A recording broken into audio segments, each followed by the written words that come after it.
Donc ben voilà, vous l'avez compris, je m'appelle Morgane Large, ça fait 20 ans que je travaille pour RKB, qui est un tout petit média, une radio qui travaille en breton et en français, une radio associative, une radio de pays. On est 6 salariés et on est très dépendant des subventions, comme vous avez sans doute pu le comprendre.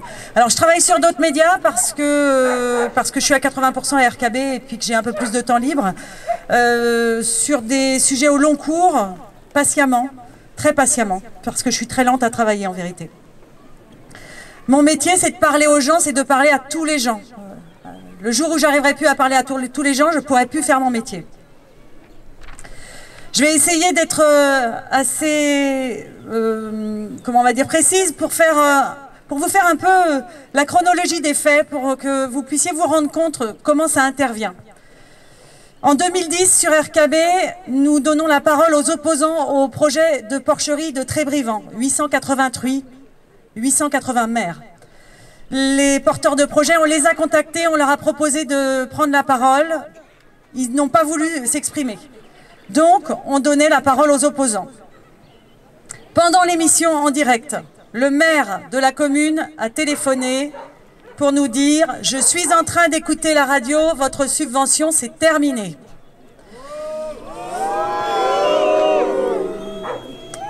En 2013, je réalise une émission sur l'abattoir de Rostronin, ce qui, visiblement, ne plaît pas à la communauté de communes. À partir de là, la radio ne reçoit plus aucune information ou invitation au point presse par la communauté de communes. Ce qui veut dire mettre un média dans un placard. Il y a eu l'exemple à Carhaix d'un journaliste du Télégramme qui a été obligé de déménager et d'aller travailler dans une autre rédaction. Toute la famille a été obligée de partir parce qu'il n'avait plus aucune info qui venait des collectivités publiques.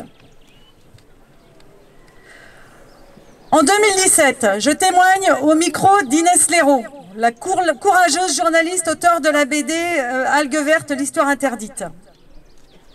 Je témoigne de mon mandat d'élu de l'opposition à Glomel et plus particulièrement de 2 sujets que je voulais voir débattus en conseil municipal et qu'il était impossible de voir débattus. Le premier sujet, c'était l'extension d'un élevage porcin tenu par un élu de la majorité. Et le second, c'était une pollution très préoccupante sur le site de Triscaliac-Glomel, une pollution qui date des années 90 et qu'on m'avait rapportée. La diffusion de cette interview intervient, hasard du calendrier, 2 jours avant une réunion du conseil municipal. Je suis prise à partie par plusieurs élus très en colère à la fin du conseil. 3 mois plus tard, sont votées à Glomel les subventions aux associations et RKB perd sa subvention. Interrogé par Inès Léraud, revenu enquêter, le maire et la première adjointe disent que je me suis exprimée de façon incorrecte. Pour nous, Morgane Large, l'élu et la radio, c'est la même personne. Et c'est pour cela que le conseil a voté contre la subvention. Alors moi, ça me pose quand même énormément de questions. Parce que j'ai été élue 4 ans au conseil municipal à Glomel. Je n'ai jamais réussi à savoir quel était le budget total des subventions aux associations. Et je n'ai jamais non plus réussi à savoir sur quels critères on les attribuait. Est-ce qu'on ne doit pas attribuer des subventions sur le service rendu par les associations? On sait très bien que les associations se substituent au service public depuis très longtemps. Est-ce qu'on ne doit pas attribuer des subventions sur le rayonnement des associations? Eh bien là, les subventions, elles servent à punir ou à récompenser. À punir une parole qui ne plaît pas ou à récompenser un discours qui plaît parce qu'il parle de manière positive d'une commune ou d'élus. Ce n'est pas normal. Je suis désolée, c'est un peu long, mais je suis obligée de faire le récit complet. En 2019, j'enquête sur les aides de la région Bretagne à la filière volaille pour le média Reporter. Ça tombe bien, tout près d'ici, il y a Languélan. Il y a un projet de poulailler de 120 000 animaux.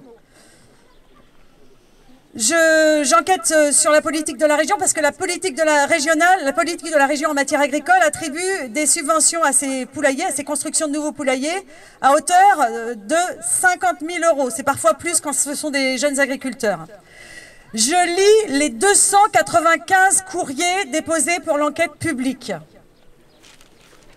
Je tombe sur un courrier d'Olivier Alain, ancien président de la FDSEA des Côtes-d'Armor, maire de Corlay, et qui est aussi vice-président de la région en charge de l'agriculture et de l'agroalimentaire. Olivier Alain dépose un avis dans cette enquête publique, qui est un endroit qui est réservé à la population, qui est réservé au public. Il dépose un avis favorable au projet très argumenté. Je dénonce la possibilité des pressions qui sont exercées dans ces cas-là sur la commissaire enquêtrice, lorsque vous avez quand même le numéro 3 de la région qui dépose. J'enquête un peu plus loin et je me rends compte qu'il a déposé dans d'autres projets similaires sur d'autres départements bretons. En 2019 toujours, je témoigne de cette enquête dans un film intitulé « Bretagne, une terre sacrifiée ». On m'interroge dans ce documentaire aussi sur mon mandat d'élu et sur mon ressentiment en tant qu'habitante du territoire, parce que je suis avant tout habitante de ce territoire ici. La diffusion du film intervient en novembre 2020 et c'est un choc en Bretagne. Le journal Paysan Breton, journal détenu par Groupama, Eureden et le CMB, fait paraître sur une page entière, un texte Georges Gallardon. Alors Georges Gallardon, c'est aussi le maire de Sainte-Tréfine, c'est aussi le vice-président de la communauté de communes, un des vice-présidents de la CCKB. Je vous cite un extrait pour ceux qui n'ont pas la chance de lire la presse agricole. D'ailleurs, la presse agricole aujourd'hui, elle est entièrement aux mains des grands groupes et de la FNSEA en Bretagne. L'article du Paysan Breton dit ceci, enfin le texte de Georges Gallardon. La Bretagne secouée par la désinformation sur France 5, comment une chaîne de télévision peut-elle diffuser autant de fausses informations sans s'assurer de la véracité de celles-ci? Et ce qui est bizarre, c'est que Georges Gallardon, il ne porte pas plainte contre France 5. Dès la sortie de ce documentaire, je reçois des appels la nuit. Des messages très menaçants sur les réseaux sociaux et notamment le Facebook de la radio. Du genre, il ne faudra pas vous étonner quand on viendra chez vous. La FNSEA Bretagne, qui s'appelle la FRSEA, publie une photo de mon visage sur Twitter associée à une critique virulente du documentaire. J'ai la sensation de devenir une cible. Nous sommes plusieurs témoins de ce film. Pardon. Désolée.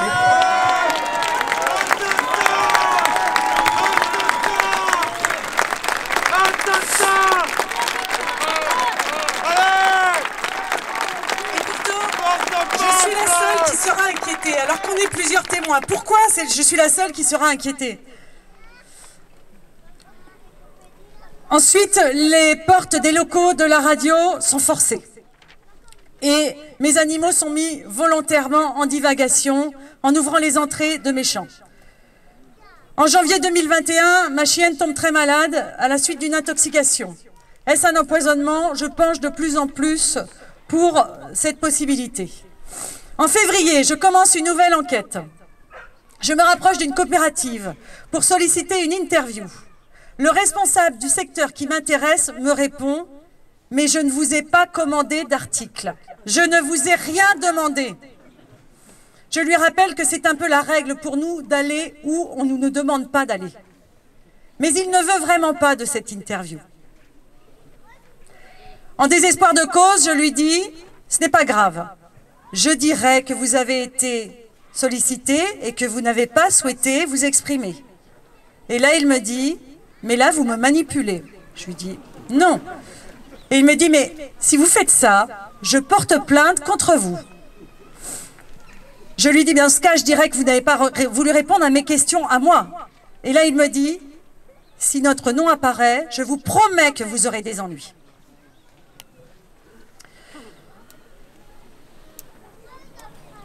J'ai l'impression que les gens ne savent plus comment s'exerce la liberté de la presse. La nuit du 17 mars, je suis réveillée à nouveau par un coup de fil anonyme, comme c'est de temps en temps le cas chez moi.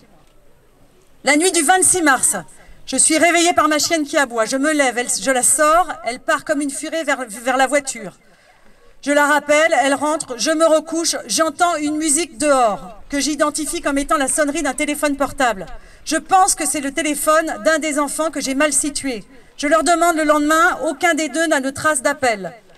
Le 30 mars, une journaliste allemande passe une nuit à Glomel. Elle réalise une émission de radio sur les élections régionales en Bretagne. Nous devons nous rencontrer le lendemain matin, très tôt. Elle descend au lac et enregistre le bruit d'un tracteur qui travaille. Je n'étais pas témoin, mais s'ensuit une altercation avec l'agriculteur. Dans la soirée, l'agriculteur réapparaît au gîte qu'elle occupe, accompagné des gendarmes qui la contraignent à effacer son enregistrement. Le 31 mars, s'il vous plaît, le 31 mars, je découvre dans mon allée un boulon de roue en marchant. Je n'imagine pas que c'est à moi. Je pense que c'est quelqu'un qui a une vieille voiture et qui est venu chez moi.